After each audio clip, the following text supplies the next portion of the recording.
하나님 아버지와 우리 주 예수 그리스도로부터 오는 은혜와 평강이 이 자리에 계신 여러분과 함께 하시길 주님의 이름으로 축원합니다. 오늘은 주현절 후 둘째 주일입니다. 주현이라고 하는 말은 예수님의 정체가 드디어 드러났다라고 하는 뜻입니다. 이 말을 좀 뒤집어 본다면 그 이전에는 알지 못했다라고 하는 뜻이 되기도 하지요. 오늘 본문서 말씀인 요한복음 1장 29절 이하의 말씀을 읽어보면 유독 알지 못했다 라고 하는 말이 거듭 나오는 것은 바로 이런 사실과 연결된다고 할 수가 있을 것 같습니다. 베들레헴에서 아기 예수가 오셨지만 예수님이 우리의 주님으로 드러나는 그 순간을 성경에서는 이 세례때로 그렇게 설명하는데요. 이런 성경의 배경 때문에 교회력에서도 성탄절기가 끝난 다음 맞게 된 주현절기의 첫 주일을 주님의 세례일로 그렇게 시작하게 됩니다. 바로 지난 주일이 바로 주님의 세례일을 기념하는 주일이었습니다. 주현절이라고 하는 것은 어둠 속에 가려졌던 주님의 진리가 만천하에 드러났다라고 하는 의미가 있기 때문에 또 빛의 절기라고도 그렇게 부릅니다. 이제 우리는 예수님이 우리의 주님으로 선포된 그러한 절기 한가운데서 말씀을 함께 묵상하게 됩니다. 지난주일 복음서 본문은 주님의 세례일에 걸맞게 세례받는 예수님의 사건을 다루었던 것을 여러분들이 아실 것입니다. 오늘 복음서 말씀은 이 세례 사건 직후에 있었던 일들입니다. 오늘 함께 읽은 그 복음서 본문을 읽어보면 사실은 쭉 1장을 쭉 읽어보면 4일 동안 어쩌면은 이런 느낌인 것 같아요. 4일 동안 기록됐던 요한의 일기장을 딱 뜯어서 막 읽어주는 듯한 그런 느낌이 듭니다. 1장 19절에 보면 요한의 증언은 이러하니라 라고 하는 말씀이 나오고요, 29절에 보면 이튿날, 또 35절에 보면 또 이튿날, 또 43절에 보면 또 이튿날이라고 하는 말이 계속해서 이튿날이라고 하는 말로 하루의 사건들을 아주 짧게 요약을 해서 쭉 읽어주고 있습니다. 이 전체 내용들을 보면 1장의 내용들은 바로 오늘 우리가 함께 읽은 이 말씀들은요, 예수님이 제자들을 만나는 그러한 이야기들을 다루고 있다고 할 수 있습니다. 우리에게 주어진 교회력 복음서 말씀은 이제 29절부터 시작합니다. 예수님이 요한에게 다가왔을 때 요한이 그의 제자들에게 들려주는 예수님에 대한 이야기로 시작이 됩니다. 요한은 저기서 지금 걸어오고 있는 자기 사촌 예수에 대한 이야기로 신이 나 있습니다. 그러면서 그 예수를 무엇이라고 표현을 하냐면 하나님의 어린 양이라고 그렇게 표현합니다. 그러면서 덧붙이는 말이 하나님의 어린 양이 세상의 모든 죄를 지고 간다라고 설명합니다. 지고 간다라고 하는 이 표현이 참 특별합니다. 단순히 어깨에 짊어지고 간다라고 하는 뜻이 아니고 원문에 나와 있는 이 동사를 보면 지워버린다, 제거한다라고 하는 뜻도 함께 담겨 있습니다.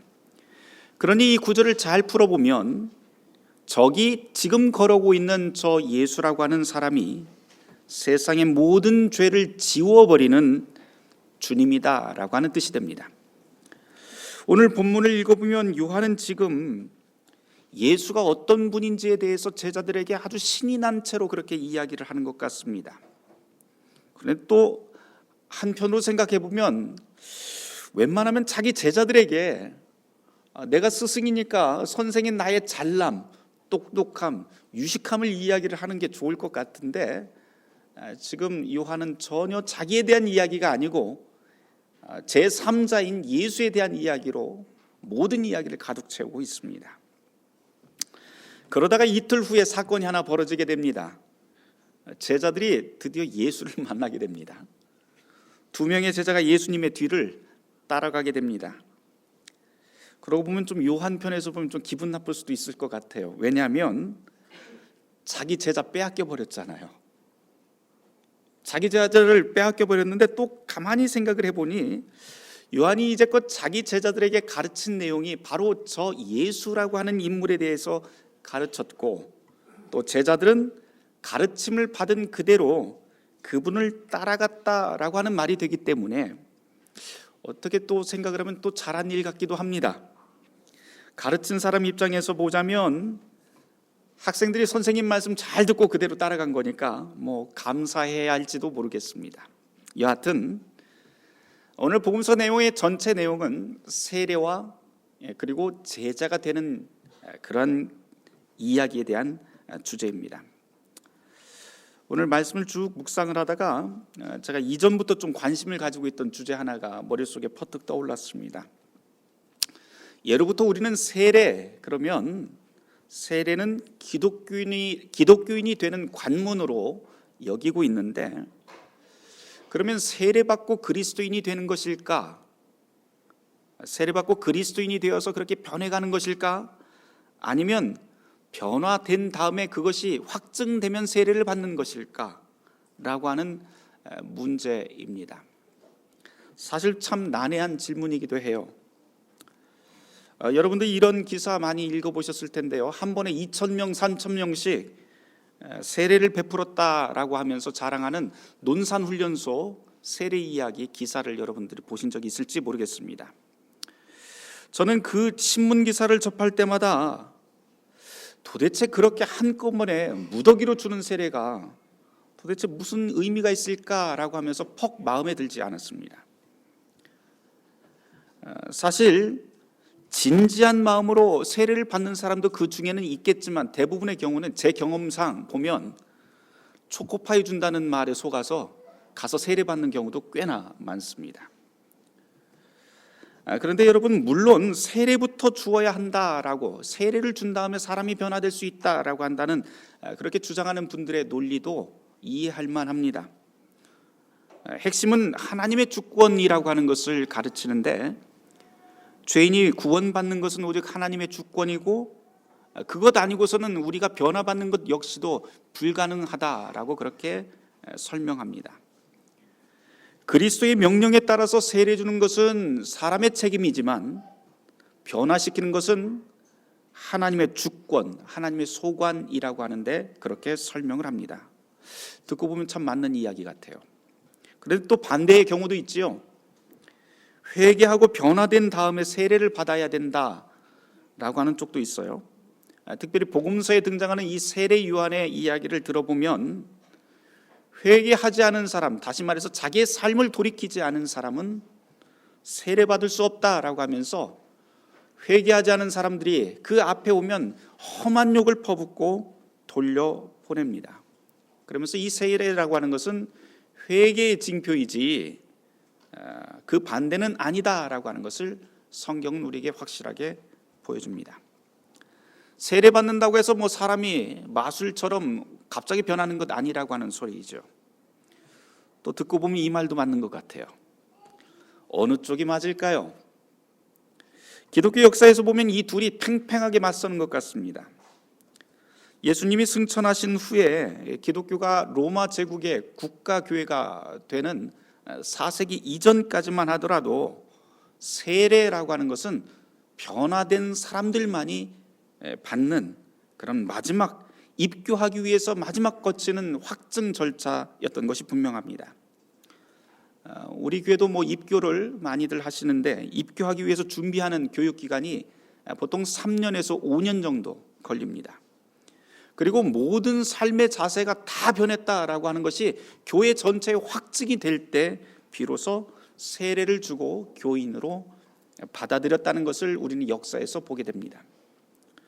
몸을 파는 일에 종사하는 여인이나 다른 사람들의 삶을 재현하는 배우들 또는 평판이 좋지 않은 일을 하는 사람들은 자기의 직업을 반드시 버려야만 했고, 그리고 술에 중독되어 있는 사람은 교회에서 거부되고, 입교 교육 중이라도 간음이나 탐욕 그리고 중상모략을 하는 것이 발각되면 그것으로 교인되는 꿈을 접어야 되는 시기가 있었습니다. 심지어 교인이 멀리해야 될 항목으로 가르치던 것이 부도덕, 우상숭배, 살인이라고 가르쳤기 때문에 전쟁터에 나가 싸워야 되는 군인은 애초부터 교인이 될 수 없다고 못 박아놨던 시대도 있었습니다. 삶이 바뀌지 않으면 그리스도인으로 받아줄 수 없다라고 하는 것이죠. 오늘 이 시대에 바로 이런 초대교회 기준을 들이밀고 입교 교육을 하고 세례를 준다면 도대체 몇 명이나 살아남을 수 있을지 모르겠습니다. 변화된 다음 세례를 받아야 될까요? 아니면 세례받고 변화되는 것일까요? 요한이 베푼 요단강의 세례에 따르면 회개와 변화가 우선되어야 된다는 것이 분명한 것 같습니다만 이 문제가 그리 쉬운 문제는 아닌 것 같습니다. 제가 제 이야기 잘 안 하는데 제 가족 이야기 하나 하려고 합니다. 매우 최근에 있었던 일입니다. 몇 주 되지 않았는데요. 아주 가까운 친척 한 분이 저에게 상담 전화를 했어요. 목사라고 또 전화를 했습니다. 시골 어느 교회에서 열심히 봉사하는 집사 직분을 가지고 있습니다. 그 교회 역사는 100년이 넘었는데 교인은 50여 명 정도밖에 안 되는 전형적인 시골 교회입니다. 어느 날 교회에서 장로 피택을 하겠다고 이분을 지명을 했대요. 근데 문제는 이분이 그 장로 받는 거에 대해서 굉장히 꺼리는 마음이 생겼습니다. 왜냐하면 3년 후에는 직장에서 은퇴하고 그 지역을 떠나야 되는 상황이 있기 때문입니다. 그런 고민을 교회에도 말씀드렸는데도 불구하고 목사님과 교인들이 계속 찾아와서 이번에 장로 피택할 거니까 장로 장립하라고 계속 붙듭니다. 시골이다 보니까 교인의 90%가 70대 이상 어른들인데 이분이 50대예요. 어떻게 해야 하느냐 하는 게 이제 저에게 전화한 이분의 고민거리였습니다. 제 대답은 안 된다였습니다. 왜냐하면 그렇게 내키지 않는 직분을 왜 받느냐? 그리고 3년 후면 분명히 떠나게 될 텐데 그렇게 장로직을 받아들이면 무책임한 것이다. 나중에 교회에 더 짐이 될 것이니 잘 말씀드리고 설득드리고 3년 동안 있는 동안 열심히 집사 직분 열심히 봉사하면서 그렇게 사시라고 그렇게 조언을 했습니다. 그런데 문제는 그 다음입니다. 이 문제로 저희 가족이 둘로 패가 갈렸어요. 저희 아버지도 목사잖아요. 목사라고는 저희 가족에 저와 제 아버지가 둘 있는데 저희 아버지는 정반대의 이야기로 조언을 했습니다. 교회 직분 받으라고 매우 강하게 조언을 해주신 거예요. 이유인즉슨 직분은 하나님이 주시는 선물이니 교회가 직분을 주겠다고 하면 아멘으로 순종하면서 받아들여야 된다라고 하는 겁니다. 그러면서 하시는 말씀이 3년 후에 생길 일은 그때 가서 다시 생각하면 될 일이다. 그리고 자기 스스로 장로 직분에 합당하지 않다고 생각하고 있는데 그거는 겸손이 아니라 하나님 앞에서 자신의 가치를 재고 있는 그런 교만이다라고 그렇게 말씀을 해주셨더라고요. 순종하며 받고 나면 장로에 합당한 신비한 선물들이 삶에 생길 것이니 어서 받아들여라 라고 그렇게 저희 아버지는 또 조언을 했습니다. 아버지 말씀 듣고 보니까 또 그런 것 같아요. 그런데 제가 꼭 믿음 없는 사람이 되어버린 것 같은 그런 이상한 분위기가 되어버렸습니다. 한 집안에서 의견이 둘로 나뉘는 바람에 당사자는 더 곤란해져 버렸습니다. 참 이상한 것은 그 일이 있고 난 후에 제 주변에서 한두 분이 와서 뭐 이런 얘기를 전혀 맥락 없는 이야기를 하다가 교회에서 집사 되었더니 그 다음에 내가 예전에는 사람 같지 않은 삶을 살았는데 제가 사람이 됐어요 라고 하면서 저한테 말씀해 주는 분들이 있더라고요. 괜히 거절하라고 했던 제가 머쓱해졌습니다. 근데 여러분 같으면 어떻게 하시겠습니까? 세례가 우선일까 변화가 우선일까? 직분이 우선일까? 그에 걸맞는 조건과 자격이 우선일까?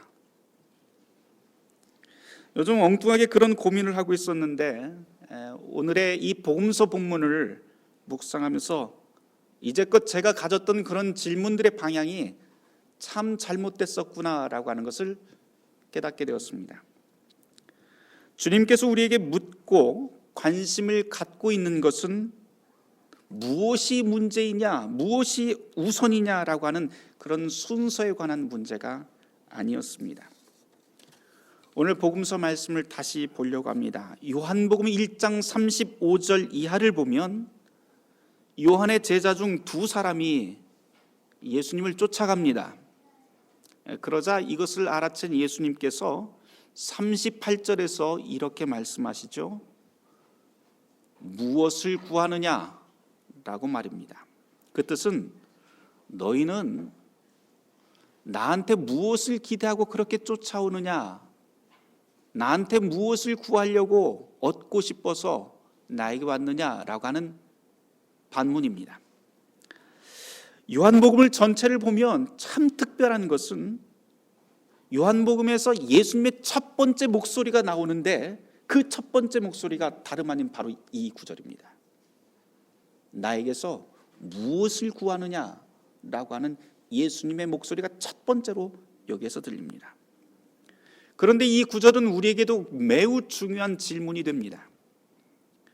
요한복음에 쭉 읽어보면요, 예수님을 많은 사람들이 만나면서 예수님께 구하는 것들이 참 다양하게 나타납니다. 요한복음 6장에 보면 군중들은 예수님에게서 빵을 얻으려고 빵을 먹고 배가 불러서 예수님을 찾습니다. 5장 그리고 7장에서 보면 종교 지도자들은 예수님을 계속 찾는데 죽이려고 예수님을 찾습니다. 한쪽은 생명을 위해서 예수를 찾고 또 한쪽은 생명을 빼앗기 위해서 예수를 찾습니다. 그런데 오늘 말씀에서 만나는 첫 번째 이 두 제자들은 또 다른 이유를 갖고 있지요.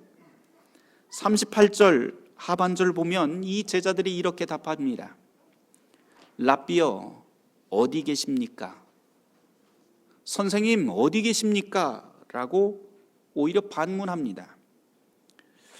선생님 어디 계십니까를 조금 더 풀어보면 선생님 계신 곳이 어디입니까? 머무시는 곳이 어디입니까? 라고 하는 말인데요, 갑자기 왜 이런 말이 튀어나왔는지 약간의 설명이 필요할 것 같아요.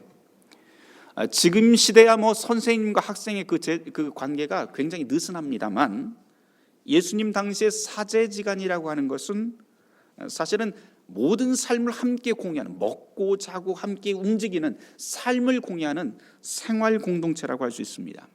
그러니 지금 너희가 나에게 무엇을 원하느냐, 무엇을 기대하느냐, 무엇 때문에 나를 찾아왔느냐라고 하는 예수님의 말씀에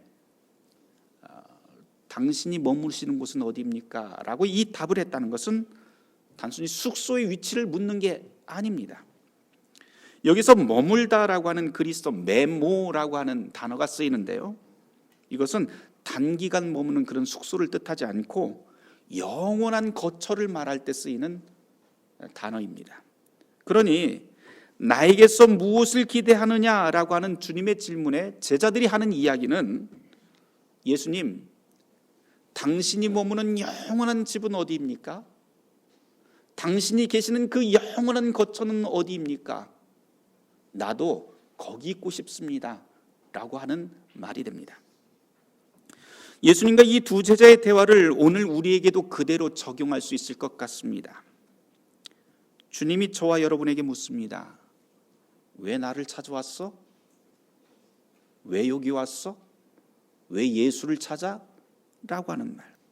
그때 우리는 과연 어떤 답을 내어놓을 수 있을까요?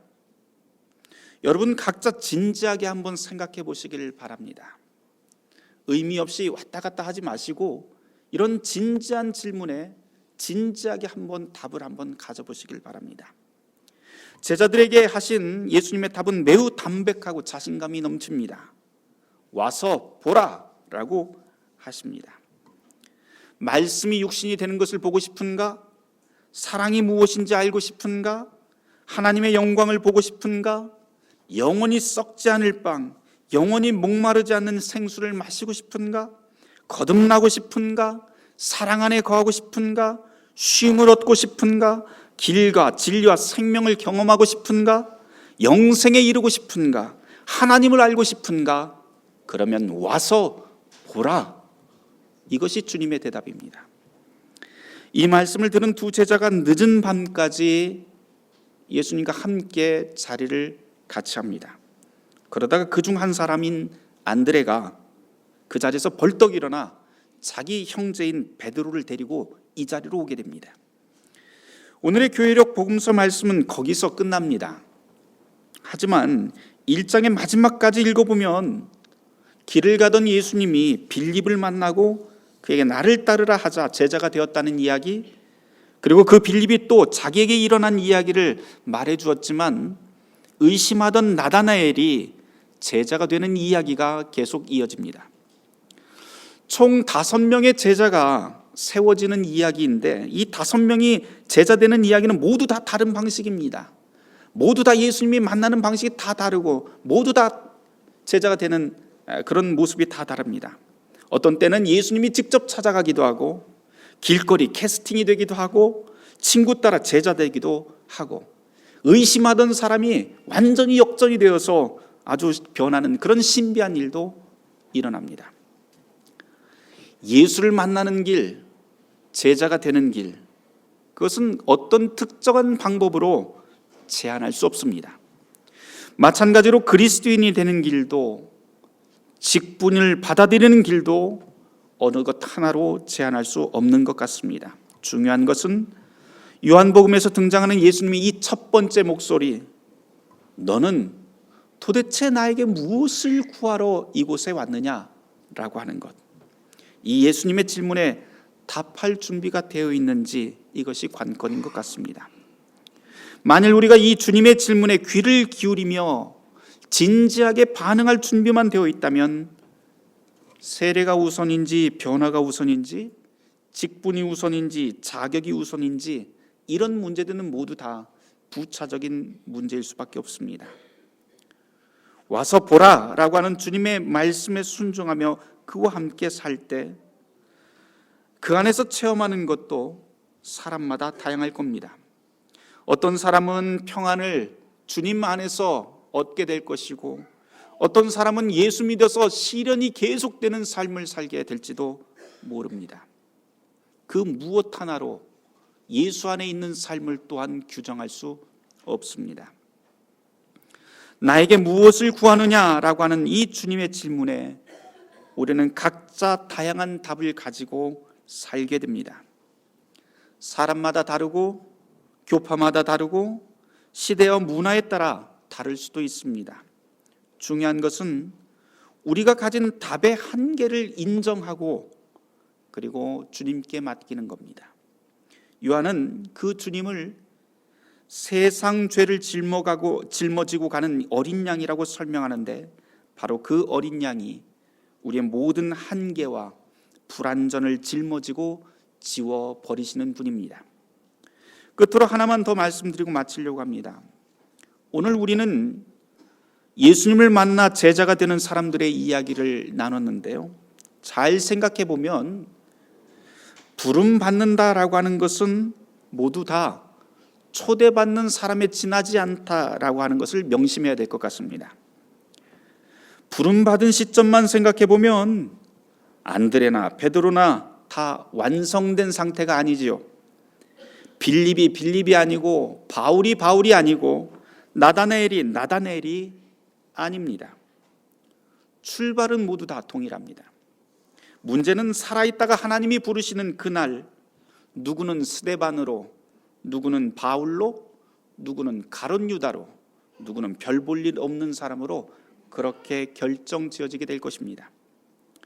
간혹 부름받은 첫사랑만 꺼내놓으면서 누가 누구보다 신앙 좋다고 말하는 분들을 보면 제 속이 탑니다. 부름받은 것만 놓고 보면 베드로가 가룟 유다보다 나을 수 없습니다. 그런데도 우리는 늘 얼마나 신비한 부름을 받았는지, 얼마나 대단한 부름을 받았는지 이런 곳에 온 정신을 다 빼앗깁니다. 신앙의 자랑거리가 그것밖에 없다면 참 곤란합니다. 우리가 출발점을 유일한 그 간증거리로 삼으면서 살고 있다면 그건 평생 동안 초등학교 때 반장한 것만 자랑 삼아 사는 그런 것과 별반 다를 바 없습니다. 다리 밑에서 나를 주워왔다고 해서 그것 출발점을 한탄할 필요 하나도 없습니다. 중요한 것은 지금 우리가 누구와 함께 어디를 향해 걷고 있는가, 그것이 문제입니다. 예수님의 첫 번째 질문과 이 두 제자의 답을 다시 묵상해 봅시다. 주님이 묻습니다. 나에게서 구하는 것이 무엇이냐? 이 질문은 과거의 출발점에 관한 이야기가 아닙니다. 지금 그리고 미래를 향한 질문입니다. 제자들이 답합니다. 랍비여, 어디 계십니까?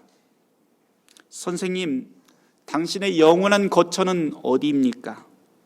저도 당신과 동행하며 그곳에 들어가 함께 살고 싶습니다.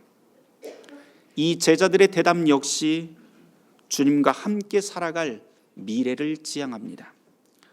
사랑하는 성도 여러분, 여러분은 예수님에게서 그리고 그분의 몸인 이 교회에서 무엇을 구하고 있습니까? 바라기는 과거의 출발점에 매이기보다 지금 주어진 삶의 자리에서 주님과 함께 동행하며 복된 일상을 일궈 나가는 주님의 제자들이 되시길 주님의 이름으로 축원합니다.